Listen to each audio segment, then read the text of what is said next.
Hey, it's Pete. I'm in my backyard and a lot of people have been asking me to make another video after I showed you how to grow a whole field of sunflowers in your backyard. Well, here's that video. It's taken a whole entire year.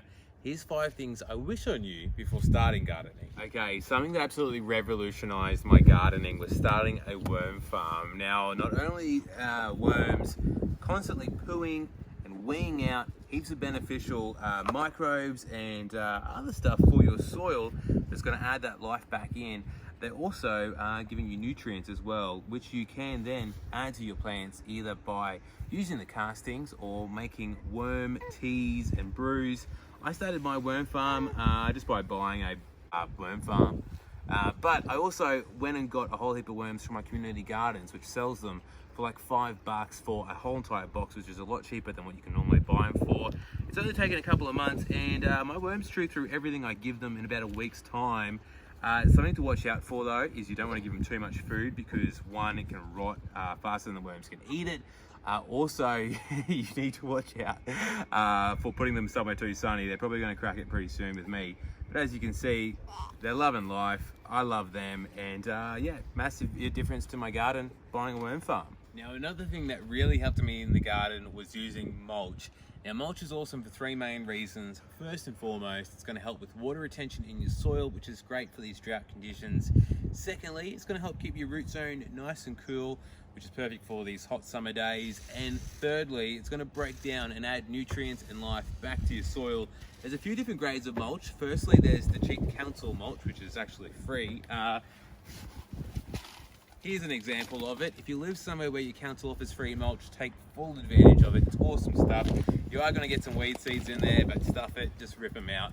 The other option is to buy it from the shops. It's kind of an expensive way of doing it, but by far the best product is that Nutrog Who Flung Dung. That stuff is amazing, and I use it on all the veggies in the backyard here. Now, get a bit creative with it too. Why not use a bit of cardboard if you've got it available? Maybe you've got some fridge boxes. Lay that next to your plants. It's going to break down eventually. And also, lawn clippings, as long as they're well broken down and they're nice and brown, chuck them around your plants. It's going to help keep them cool and help with that water retention as well. Now, another tip is to start from seed. Now, it's a lot of fun buying plants, but I find it even more fun growing them from seed. One, you can buy them so cheap. A whole packet of seeds are only going to cost you a couple of dollars. 2, if you're planting them in place, they can get that taproot down nice and deep, so you're going to actually end up with bigger plants. That's especially true for things like sunflowers. And the other thing is you're going to get plants that are totally unique to your backyard, which is pretty cool as well.